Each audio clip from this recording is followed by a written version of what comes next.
What's up? So got a package in the mail yesterday, pretty excited about getting my bow ready for the ASA in August, the Bowhunter Games in Clarksville. Got a new sight housing with a single pin, I think it's 19,000, and I got some new arrows for the 246 6.5, which are the largest arrows that they will take or that are allowed. Yeah, so new arrows, new sight housing, turn my hunting bow into more of a target setup, but still within the rules of the ASA for August. So yeah, let's build some stuff.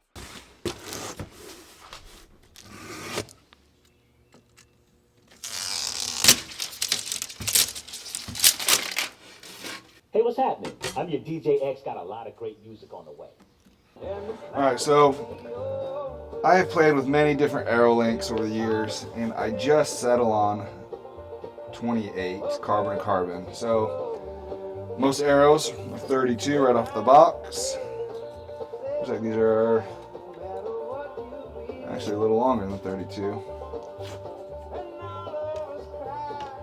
Yeah, just a tad longer than 32. So what I do is, basically, I usually get the pro models, and they're pretty straight. And I will just cut off 2 inches on one side and 2 inches on the other to get to 28. So I'll put it at 30. Let's rock.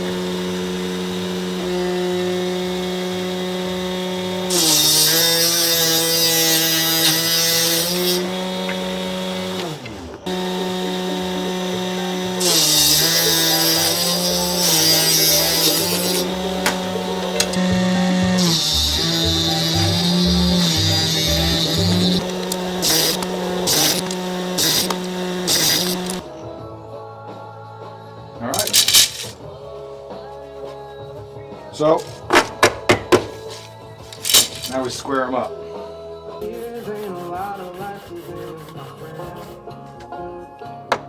Alright, one arrow down, 11 to go. So, I have a tip, shortcut, whatever, for those of you who have air compressors. So, anyone that build arrows know that you're supposed to clean out the inside. So, what most people do is with a Q-tip, they dip it in acetone or something else, or this dry, and I don't know if you can see, yeah, how dirty that is on both ends. And you get that out so the glue adheres better. However, if you have an air compressor, there's a fresh arrow, that hasn't been cleaned yet. I apologize for the noise, but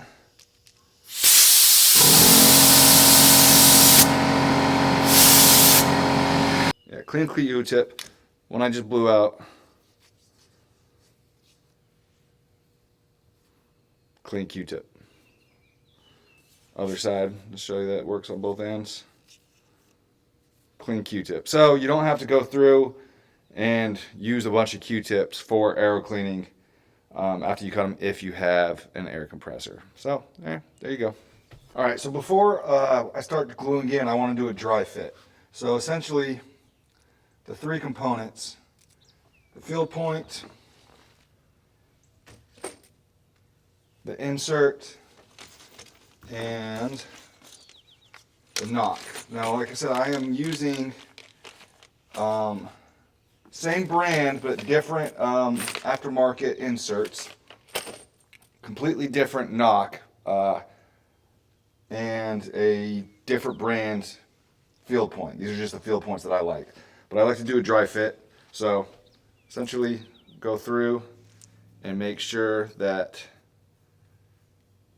the outer diameter of the field point matches the outer diameter of the collar, which it does. Make sure that that's a good fit inside the arrow. Like I said, these arrows and all the components are for a 246 or 6.5. That fits real well. That's a pretty looking arrow. And then the knock, good snug fit. Obviously not going to glue in the knock. but no issues there. Comes out right there. And then maybe the most important thing is, how does the knock sit on the string?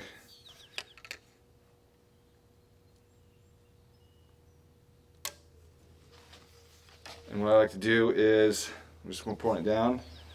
It's just comes off real easy. Nope, everything fits real well. Ready to continue building.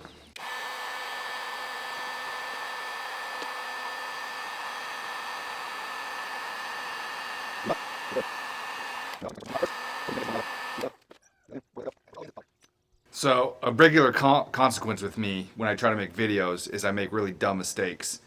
I put the insert on the knock end.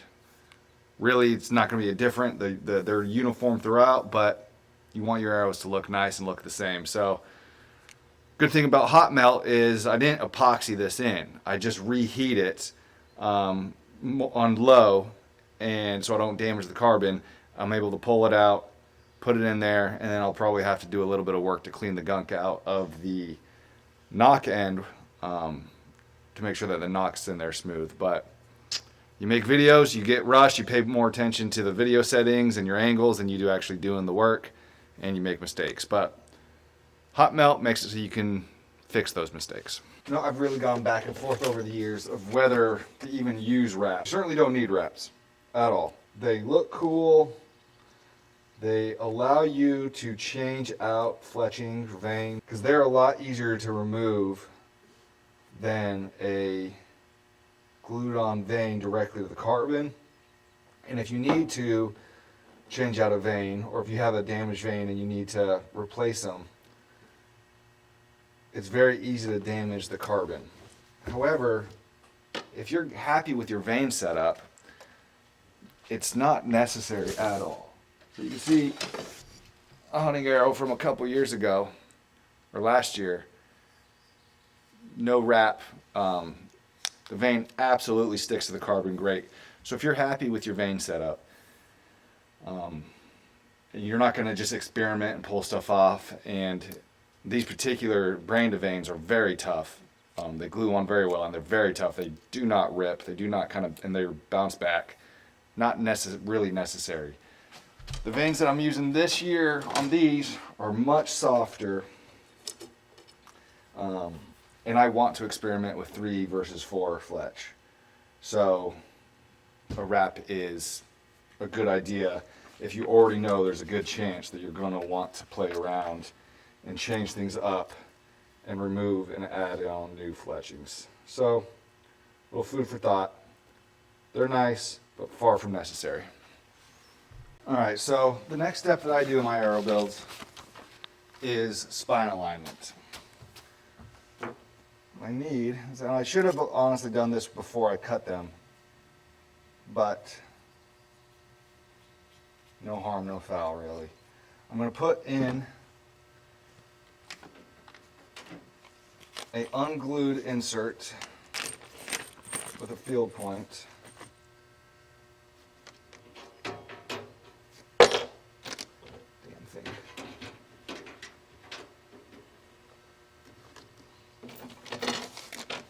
So there is essentially a field point on each end.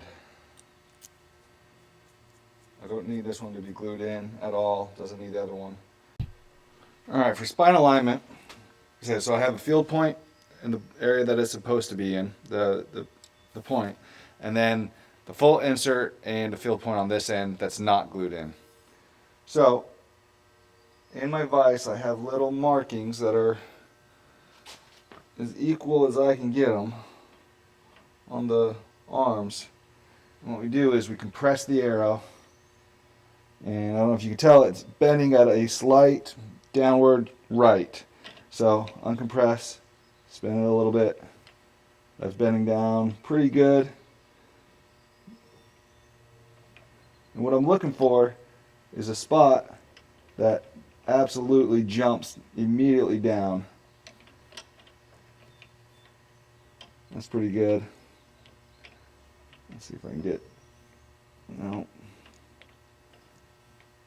Has a little Sometimes you'll get it where it does go down, but it does a weird path on the way down. It almost it doesn't go straight down, and that's what I'm looking for.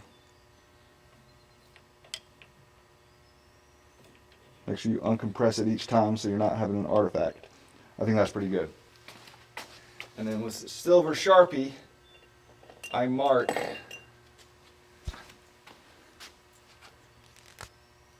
right past the wrap, right here. So as you see, the stiff part of the arrow is bending down, and I want that against my rest. So I mark this up, meaning this will be 12 o'clock when I knock. Do that to all arrows and move on. The thing I like to do is I fletch my arrows with the left helical. And anyone that has done that knows that field points, they're threaded to the right. So as you keep shooting them and they're going through the air and they're hitting foam, you're constantly having to tighten up the field point. So what I've found is a great little hack is a very small bit of blue Loctite, just a little dab, alleviates all that headache of having to have loose field points every single time you shoot into foam. And you already have a heat gun if you're doing this, because you're gluing in your inserts, and that's all it takes to get this out is just a little bit of heat, as if you were removing something that you had the hot glue to. So I find it to be well worth the time of just a dab of blue Loctite onto your threads. Alleviates all that rattle that you get from a right threaded point with a left helical fletching. So what I'm going to do is I'm going to fletch 3 arrows with a 3 fletch and 3 with a 4. Just see how they group, see if there's any difference. On my 5mm arrows right now, I have the same thing, about half with the 3, half with the 4, and I'm not seeing any consistent impact difference 80 and in. I am hitting high with the 3 fletch 80 and out. These are built, I'm building these really solely for the the Clarksville ASA, the Bowhunter Games. So 80 yards is the furthest that I believe they're setting out targets. And 4 fletch may stabilize these and steer these a little bit better, but as field points, I'm not expecting to see much difference at all, but it's fun playing with stuff. So it's fun to experiment. So I'm going to do 3 and 4 and see how they group really at that longer distance, and see if there's any advantage. And then if there is, that's how I'll build the rest of the other 6. All right, I'll do a quick little fletching overview, but this is not going to be super in-depth. If you want an in-depth video on fletching, I have one where I did a target arrow build. You can just go back into another one of the earlier videos and watch that one. So a thing that I've really liked doing is I got these tips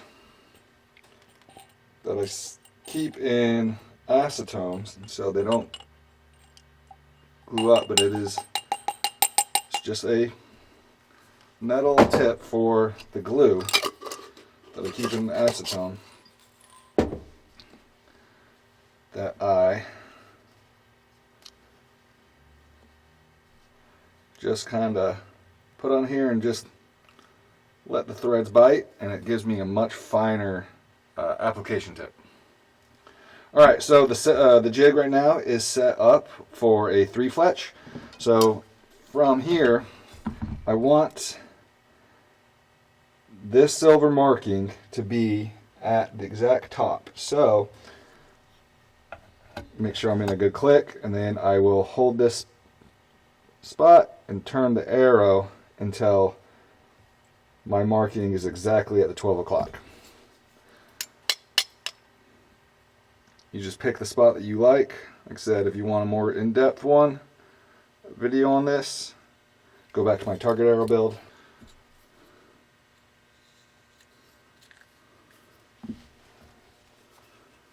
I do about 3 or 4 dabs, spread it around.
So if there's anything in this video that's going to be controversial is how I start tuning. If you ask 10 different people how they tune, you're going to get 10 different answers. I think what is controversial about what my way is doing it is a lot of people say bare shaft tuning is a waste of time. It's not a good way of tuning it. Not only do I bare shaft tune, I paper tune a bare shaft. Intuitively, that makes sense to me to be the best place to start. To have the most perfect arrow flight possible as the starting point of my tune. It's certainly not the end of it. So I bare shaft tune, get a bullet hole with the bare shaft on paper, and then I go outside, and for hunting arrows and 3D arrows, I'll walk back tune. Walk back tune from 10 yards to 60. And then from there is when I get my vertical alignment, my vertical tune good. At 60, I will group tune horizontally. It's a constant process. Doesn't mean because I have a really good group tune today, at the end of the day, that I should come back tomorrow. Something is a little bit different, and I change a little bit. It's always a constant tweaking. But I think paper tuning a bare shaft as the start gives me the least amount of work out at the range at distance. It's a really solid point to start, and it makes sense to me. So if you don't like it, oh well, it's the way I do it. Thanks.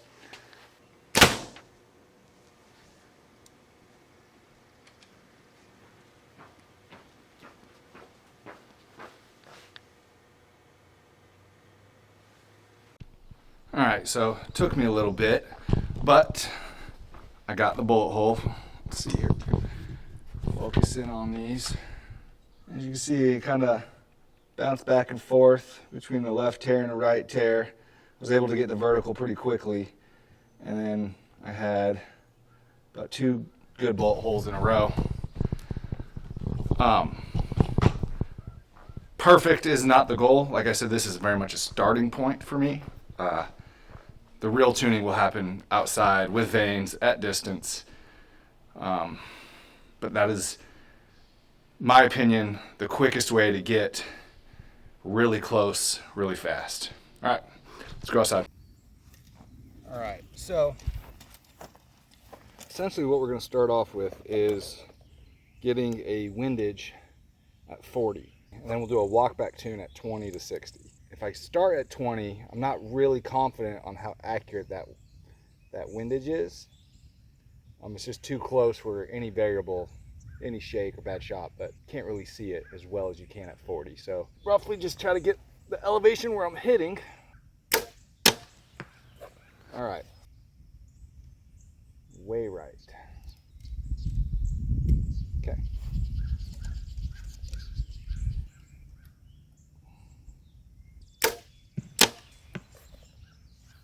Still a tad right.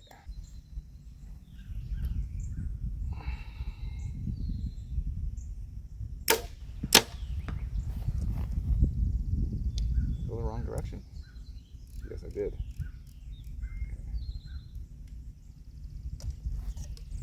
Elevation looked a little better that time. Just clicked the wrong direction, as I have been known to do at Vegas on a scoring ground. 9 clicks in the wrong direction. Didn't work out well for me.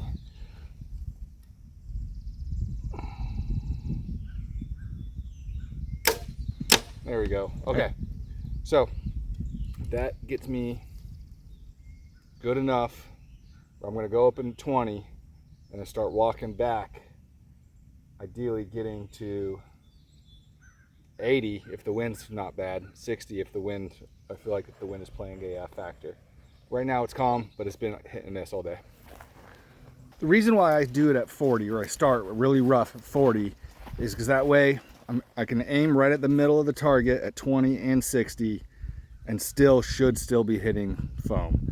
I don't know how fast these are, so maybe 60. I might have to adjust the windage a little bit, but I'll show you what I'm going to do here. I keep at a level.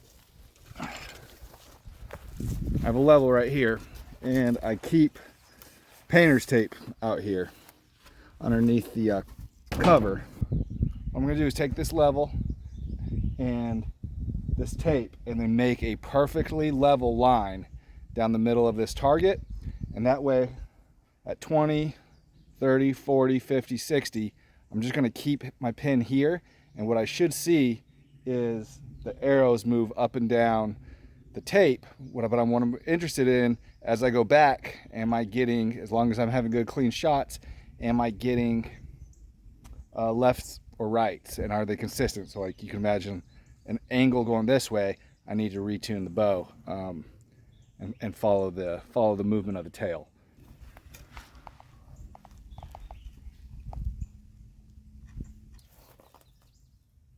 Right down the middle.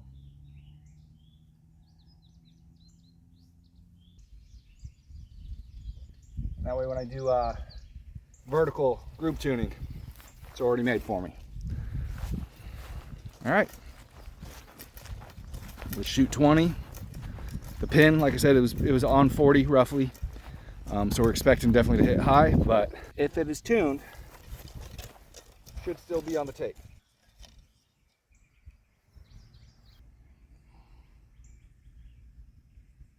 A little right. I broke quick though. I don't know if that was a bad shot or we got work to do already.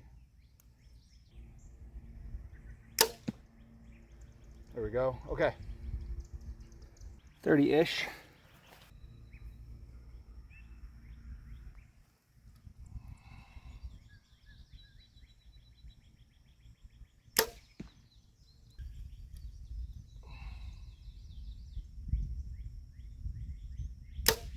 There we go. So if anything, my bad shots are hitting right now, and I think that just must be out of the hand torque. Good shots are hitting slightly left, but the same left. Just on the left edge of the tape. So, continue to walk back. All right, so good with the walk back tune. I don't think I needed to play with too much right there. I will absolutely vertical group tune. Just a little bit of wind, but what I will do right now is climb up on the roof and shoot in the third axis. So give me a second to gather all my stuff and get the ladder out. And here, I'll actually show you. what I'll do is I'll stand up there, and then can't really see it, but down in there I have a little target. All right, so up on the roof, as you can see, and right here is the target that I'll be shooting at. It's about 34 yards right now, so obviously I don't have a tape built. I knew where 40 was, so I just kind of adjusted. We'll see how the vertical is. I'll take 3 shots, make sure that they're grouping, and then I'll adjust the third axis as needed. Over there behind this tree is the target that we've been shooting all day, but let's get this down.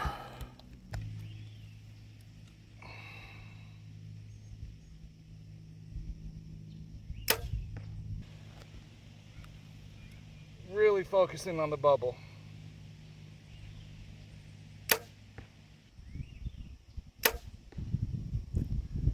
Dead center.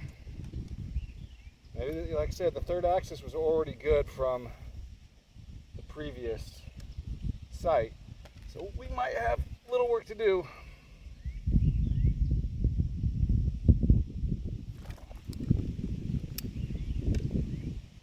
Wind.